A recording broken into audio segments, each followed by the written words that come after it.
அன்பார்ந்த முருக பக்தர்கள் வணக்கம். நான் ஜெய்மிஸ்கே கோபி. 2025ஆம் ஆண்டு என்னுடைய பல காணொலிகள் பார்த்துருப்பீங்க. அதோட முருகர் அற்புதம் அதிசயம் சொல்லி இது கொஞ்சம் பெரிய காணொலி. ஸோ நேரம் எடுத்து பாருங்கள். அப்படி இருக்கிறவங்க கண்டிப்பாக முழு காணொலியும் பாருங்கள். என்னோட 2025ஆம் ஆண்டு நான் பயணம் செய்ததிலே ரொம்ப ரொம்ப முக்கியமான முருகர் ஆராய்ச்சியில் திருப்பு முனையாக அமைந்த இடங்கள் பற்றி நான் பதிவு செஞ்சுருக்கேன். முதல் இடம் வந்து அன்னையனார் பிறந்த இடம். ஜனவரி மாதம் வந்து அன்னையனாரை தேடிய பயணம்னு ஒன்று ஆரம்பித்து இந்த விஷயம் வந்து கூட தியானத்தில் தான். அதில் அன்னையனார் பிறந்த இடம் முள்ளன்ற பகுதியில் போய் அங்கே படப்பிடிப்பு நடத்தி உலகம் ஃபுல்லாக இருக்கிற முருகர் சொந்தங்களுக்கு வந்து அன்னையனார் பிறந்த இடம், வளர்ந்த இடம், தியானம் செய்த இடம். அவர் அதுக்கப்புறம் திருவண்ணாமலைக்கு வந்து இது பற்றின ஒரு பெரிய விஷயத்தை நடத்த வந்து என்னோடய முருகர் ஆராய்ச்சியில் ஒரு பெரிய மைல்கல் தான் சொல்லணும். அது ஒரு பெரிய அற்புதம். இதெல்லாம் எழுதி வச்சு இன்றைக்கி ப்ரிப்பேர் பண்ணி நான் பதிவு பண்ணி சொல்கிறேன். ஏன்னால் இதுக்கப்புறம் வந்து முருகர் ஆராய்ச்சியில் வந்து இன்னொரு 25 வருஷம் 50 வருஷம் கழிச்சு யாராவது முருகரை பற்றி தேடி போகிறாங்க அப்படின்றப்போ என்னோட காணொலி எங்கேயாவது ஒரு இடத்துல அவங்களுக்கு சிறு திரும்பாக உதவும் நான் நம்புகிறேன். அதனால தான் இந்த காணொலி கூட.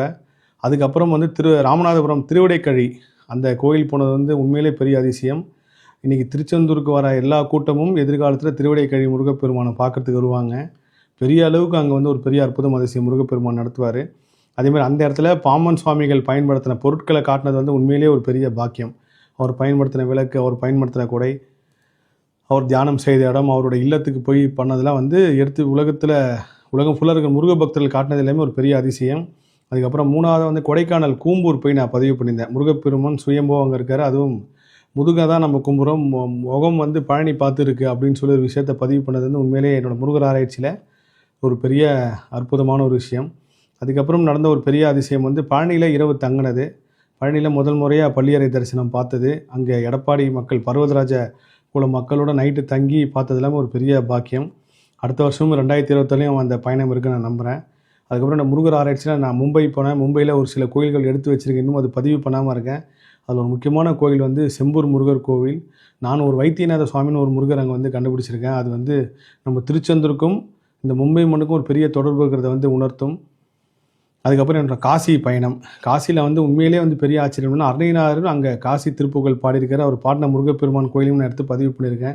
இது எல்லாமே 2026 வரும்.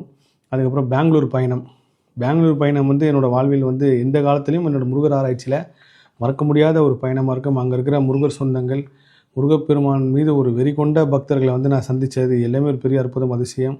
அதுக்கப்புறம் திருச்செந்தூர் பயணம், அதுக்கப்புறம் திருவண்ணாமலை பயணம். இது எல்லாமே எத்தனை வாட்டி போனாலும் ஒரு சலிக்காத முருக சக்தி உள்ள ஒரு இடம்.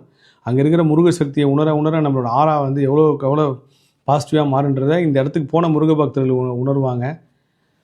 அதுக்கப்புறம் ஓசூர் பயணம் வந்து நிறைய பேர் அந்த காணொலி வந்து வைரல் ஆச்சு. அதுக்கப்புறம் அந்த இடத்த போய் தேடி எப்படி வந்து முருகர் இங்கே வந்தார் அப்படின்றது ஒரு பெரிய ஆச்சரியம்.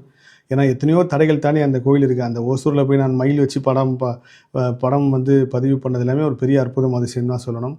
அதுக்கப்புறம் இமயமலை பயணம் 2027 முதல் பயணம் வந்து கார்த்திக் சுவாமி டெம்பிளுக்கு போகிறேன். நம்ம கார்த்திகேய முருகரோட போகிறேன். அதுக்கப்புறம் 2வது பயணம் வந்து உண்மையிலேயே வந்து உலகம் ஃபுல்லாக இருக்கிற முருகர் சொந்தங்கள் இப்படிலாம் ஒரு இடம் இருக்கா அப்படி. ஏன்னா எனக்கே அது வந்து புதுசாக இருந்தது. என்னோடய 2வது இமயமலை பயணம் வந்து பாதாள புவனேஸ்வர் காட்டினது, கந்தபுராணத்தோட தொடர்புடைய இடம். இது எல்லாமே ஒரு பெரிய ஆச்சரியம். அதுக்கப்புறம் ₹1 சித்தரை பார்த்தது. அதுக்கப்புறம் வேலூர் ரத்னகிரி பயணம். உண்மையிலேயே வேலூரில் வந்து ஒரு பெரிய முருகர் அற்புதம் அதிசயம் நடக்க போகுது. இந்த 2026 வேலூர் வந்து ஒரு தவிர்க்க முடியாத ஒரு விஷயமாக மாறும். அந்த முருகர் கண் முன்னாடி எல்லாருக்கும் காட்டுவார்ன்றது வந்து நான் நம்புகிறேன். இதுவும் தியானத்தில் வந்து உத்தரவு தான். இதை தாண்டி இன்னொரு ஒரு பெரிய விஷயம் வந்து திருச்செந்தூரில் முருகர் அழைக்கிற நிகழ்வு நடந்தது. உலகம் ஃபுல்லாக இருக்கிற நிறைய முருக பக்தர் வந்து கலந்துக்கிட்டாங்க. அதில் அது பெரிய ஆச்சரியம். துபாயிலேருந்து வந்திருந்தாங்க, சிங்கப்பூர்லேருந்து வந்திருந்தாங்க. அந்த திருச்செந்தூர் மண்ணில் முருகர் அழைக்கிற நடக்கணுன்றது வந்து நான் திட்டமிட்டதோ இல்லை சேனல் நிர்வாகம் திட்டமிட்டதோ கிடையாது.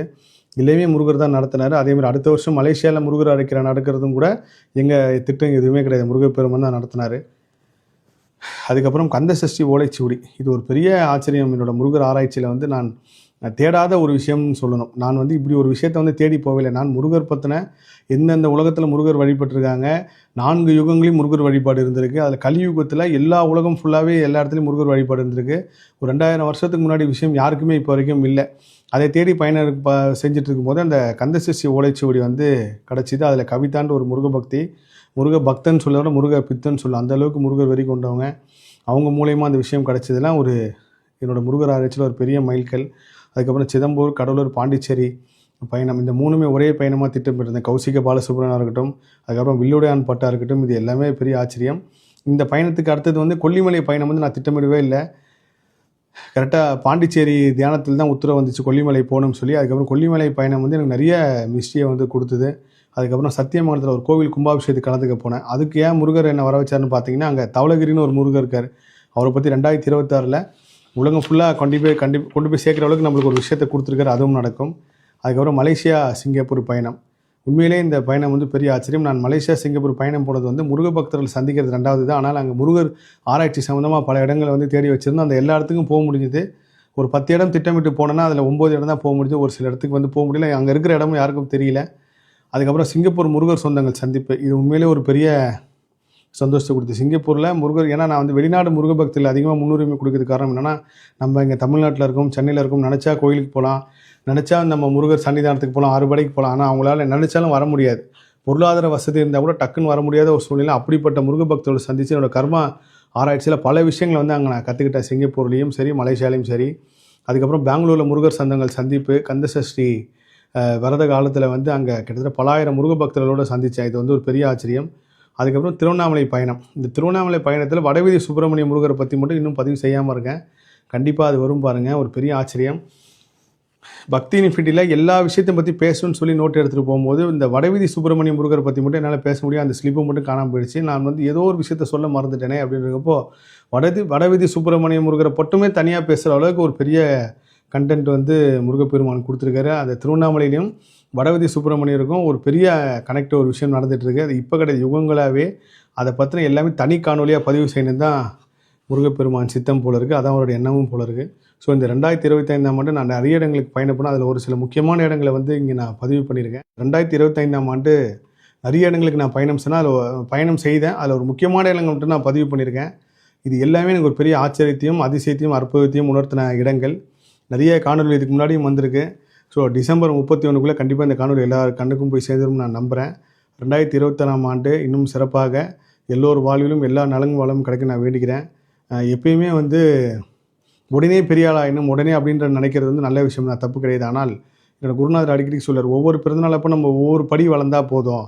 நேற்று ஒரு விஷயத்தில் வந்தால் இன்றைக்கி ஒரு விஷயத்துக்கு போகிறோம், சருன்னு எவ்வளோக்கு எவ்வளோ மேலே போகிறோமோ கோப்பி அவ்வளோ கீழே வந்துடும்னாரு. அதனால் நம்ம முருகப்பெருமாட்டை கேட்குறது என்னென்னா, எந்த ஆண்டு பிறந்தாலும் எத்தனை வருஷமானாலும் முருகா, உன்னை நினைக்காத நாள் இருக்கக்கூடாது என் வாழ்க்கையில், உன்னை பார்க்கணுன்னு நினச்சா பார்த்துடணும் அப்படின்னு ஒரு வரத்தை கேளுங்க.